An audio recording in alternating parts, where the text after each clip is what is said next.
Who wouldn't like lower energy bills, am I right? Well, there's lots of simple home improvements you can make to save energy and money. The trick is knowing which improvements are best for your particular home. Intrigued? Keep watching.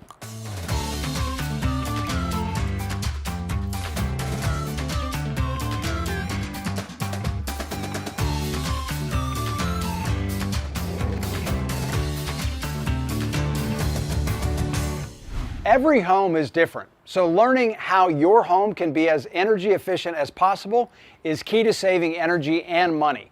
That's where the EPB Energy Pros come in. If you've got questions about saving energy, we're here with the answers. Just give us a call anytime, and we'll be happy to conduct a complete checkup of your home and point out specific improvements you can make to lower your energy costs. And we'll do it absolutely free. So what's involved in an EPB home energy checkup? Let's find out. Hi, I'm Chris with EPB, and this is EPB Energy Pro Nate Thomason, who's going to tell us what goes into these home energy checkups.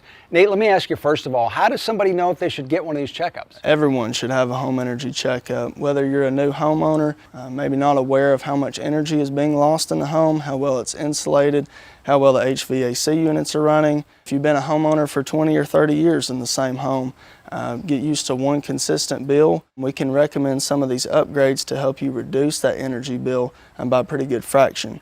Also, if you've noticed a big jump in your bill in the past 2 or 3 months, we can do one of these checkups on your home to try to figure out where that energy is being lost. And people do home improvements. Is this something they may want to have done after they make the improvements? We come out after you've had any improvements done that we've recommended, and we can thoroughly check them out and make sure that the upgrades were done to what we recommend. Excellent. Great advice. Great. Where do we get started? Let's get started by looking at the HVAC units. All right, lead the way. Okay, Nate, so what are we looking at here? We're looking at the clearance from the top of the condenser to the bottom of this porch. This one looks a little short to me. We ensure that we have a clearance of 48 inches. Now, why would that be important? We want a lot of free airflow here for the unit to be able to exhaust properly, to get it away from these coils, and so that the unit can possibly breathe. And it looks like we're a little short. About 4 inches. What else would you look at in assessing these units? You can also normally tell the year of manufacture and the sizing of the unit by the data plate, usually on the sides or the back of the condensers. Also, one of our biggest points is having these units serviced at least once a year. I tell people it's kind of like your car. You have the oil changed in your car regularly, that car is going to last you a very, very long time. I've seen these units last up to a few years, or I've seen them last up to 30 years. Wow. I know that these typically, HVAC will use a lot of the power in your house. They do. I would think this is a real priority. It is. It is. So where do we go next? Let's take a look at the windows. Perfect. Let's do it. All right, Nate, so we talked about HVAC. I would think the windows would be pretty important when you talk about the heating and the air. They can actually be a pretty big way that homes lose a lot of energy. These are good double pane vinyl Energy Star rated windows. The caulking is good around them. Looks like they shut pretty tight. And a lot of older homes, you might have aluminum windows that have these storm single pane windows. Those tend to lose quite a bit of energy, especially the older they get, they're harder to close. It creates a natural draft for that loss of energy outside the home. And I would imagine with these hot summers and cold winters, if your windows are not efficient, you got a lot of money going out the window. You do. We look at windows on what we call SIR. It is very, very important to have those windows upgraded, but your payback is going to take a lot longer on an upgrade like this. But if your windows are broken, you need to get that taken care of pretty quick. For those people that are worried about, oh, I have to have my windows replaced, are there some things that they can do also if they find out they're not efficient to help improve that efficiency? I recommend to people to go around and check the caulking around the exterior and interior frame of the windows. We find a lot of times when the house settles, a lot of that caulking tends to break loose, and you can feel quite a bit of energy being lost there. Yeah. Again, by one of these free checkups, you'd be able to learn that. Okay, so where are we going to go next? Let's take a look at the doors. Doors, perfect. Okay, Nate, so what are we looking at when it comes to doors? So the first thing we're looking at is how well the doors are sealed. This good weather stripping right here, we want the weather stripping to be on this side, and this side as well. On the bottom, we like to see a good door suite down here, which looks to be pretty good. A good way we can tell if we have adequate weather stripping is to close the door. And if you can see any sunlight coming through on any 4 sides, then you don't have adequate weather stripping. You can see a little bit down here at the very bottom where these two doors meet, but other than that, this door is pretty well sealed. So the good news is these doors actually are sealed pretty well. Yes, they are. And if somebody's thinking about getting a home energy checkup, it doesn't, if they find out their doors aren't efficient, doesn't mean they have to be replaced. There's some things they can do, right? Yes, we find that having adequate weather stripping is pretty high on our SIR list. I would not just go and replace your doors unless there's an upgrade you decide to do for yourself, because the payback does take a little bit longer on that. The best Energy Star rated door that we recommend is a solid steel door with a good foam core on in between the two steel pieces, not any type of doors with any glass. Okay, that's why you want to ask an expert, right? Yes. Okay, all right, where do we go next? Well, let's go take a look at the kitchen and the appliances. My favorite spot. Mine too. Okay, Nate, so we're in the kitchen. I can see why this would be important because we've got appliances in here. What are we looking for? We're looking at the data plate inside to see if this appliance is an Energy Star rated appliance or not. This one, as we see, does not have the Energy Star rated emblem. It is not an Energy Star rated appliance. Energy Star rated appliances put out the same capacity, the same load, using less energy. I can't justify you to go ahead and throw this refrigerator away to go buy a new one, but when shopping for new appliances, we always recommend spending a little bit of extra money and going back with all Energy Star rated. Yeah, and that's great information. If somebody has a checkup, they can realize if they get a new appliance, why not get an energy efficient one? Yes, most definitely. Okay, besides appliances in the kitchen, what else are we looking for? We also take a look at the lighting in your home. These bulbs right here that we're looking at are incandescent. Incandescent bulbs put off a lot more heat than what we recommend replacing these with LEDs. LEDs put out the same amount of lighting but use less power. When replacing incandescents with LEDs, we always recommend that you start with the ones that you use the most in your home. Bulbs in the spare bedroom, you would probably wait till a little bit later or put those lower on your list of changing. Always start with the ones where you frequent the most. And see, that's great because that seems like that would be something to be relatively inexpensive to correct. Yes, most definitely. Okay, all right, I think we covered everything here. Where do you want to go next? Let's take a look at your thermostat and return in the hallway. Thermostat, I think it's right around here. Okay, Nate, this looks like a pretty new thermostat. What about efficiency? Yes, so this is what we like to call a smart thermostat. Its efficiency is used in several different ways. What we like to see this thermostat program to do is to run up a few degrees during the day. You get home, it's cooled the house to your liking, and you've not wasted all that energy during the day cooling the house to 72.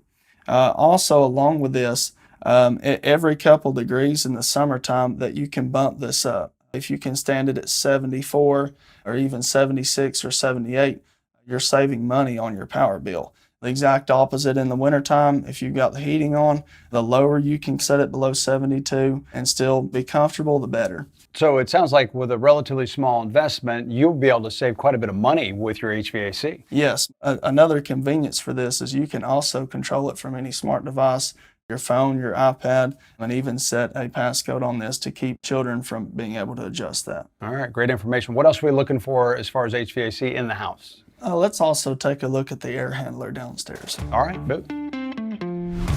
Okay, Nate, so we looked at the outside HVAC units, we looked at the thermostat. Tell me why the air handler is important. Yes, so on the air handler, we're looking at a couple of different things. Earlier outside, we looked at the condensers. This air handler works directly with that condenser. So on this unit, you have a return side and you have a supply side. The return side brings air from inside your house, runs it through the unit, heats it or cools it, and puts it out on the supply side. A big energy savings that we look at here is what we call duct sealing. We recommend duct sealing with this stuff we call mastic. Mastic comes in two forms. It comes in like a paste or it comes in a tape. Right here are some good examples of where they've sealed. The ductwork right here on this collar where it meets metal to metal. You don't want to seal the insulation as much, but where it meets metal to metal is where you want to start sealing. Also, the greatest point of leakage, if you're going to start sealing your ductwork, you're going to start at the air handler and then work your way to the end. So where all the supplies are connected to the main trunk line, we want to put mastic around those boots and just make sure that those are adequately sealed. Okay, so overall, this air handler is in pretty good shape when it comes to efficiency. Yes, it is. Something else we look at when it comes to the HVAC unit as a whole, as far as helping protect the efficiency of it, is changing your return filters. So what we recommend changing the return filters every 30 days, going with more of a cheaper filter and just keeping that filter changed on a regular time schedule. And see, that's good information. So you don't necessarily have to buy the expensive one. The important thing is to be changing that regularly. Yes. Another good energy saving factor that we see down here is something we call air sealing.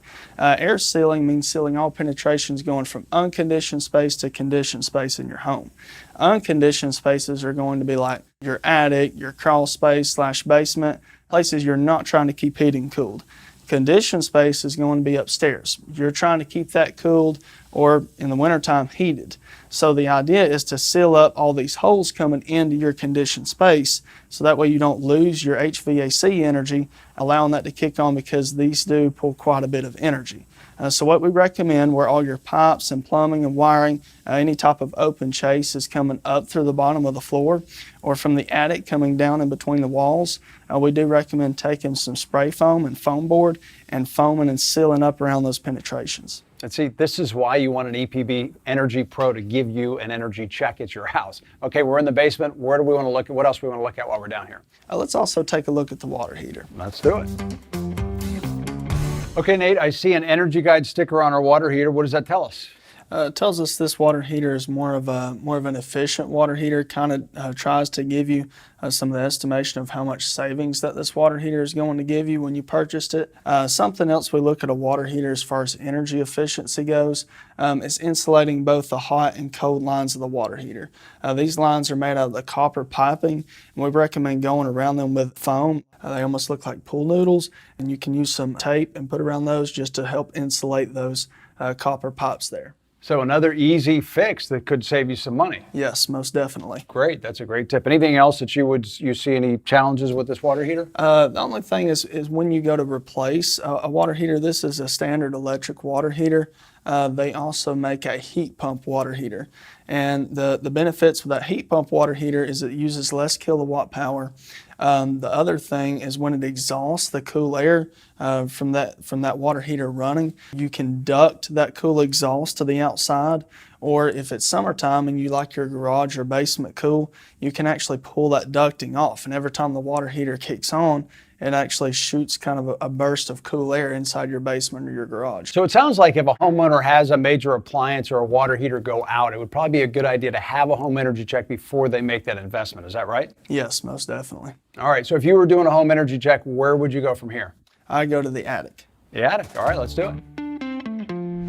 Okay, Nate, so we're in the attic. Not a lot of people spend much time up here. What do we want to look at? The main thing that we're looking at up in the attic is what we call the attic insulation. Up here, the type of insulation that you have is what we call loose blown-in fiberglass insulation. How much insulation we recommend having in an attic to be fully effective is an R38. The best way to tell this is by taking our measuring tape out and measuring it. So we got about 13 inches right here, and loose fill fiberglass ranges anywhere from 3.3 to 3.7 per inch when you're talking about the R rating. So 13 inches, you multiply that by 3.3 to 3.7, you've about got your R38 right there. You also want to air seal before adding attic insulation. So an area, again, where you don't spend a lot of time, but this can cost you money. I tell people that's really high on the SR list, it helps slow the loss of energy out of the home. So will I get some type of report after you do the home energy check? Yes, we type you up a detailed report with notes and pictures that we've taken. There's also a list of recommended contractors on our EPB Energy Pros website for every upgrade that we've recommended today. And is there any charge involved with that? No charge whatsoever. This is a totally free home energy checkup to help better the community and to help you save money on your power bill. Now I like the way that sounds. Like Nate said, your EPB Energy Pros will be glad to perform a free home energy checkup at your home. Or give us a call anytime for answers to any questions about your home's energy. And be sure to subscribe to our YouTube channel to watch our other videos in this series, where you can learn more about other energy-related topics. Thanks for watching. We'll see you next time.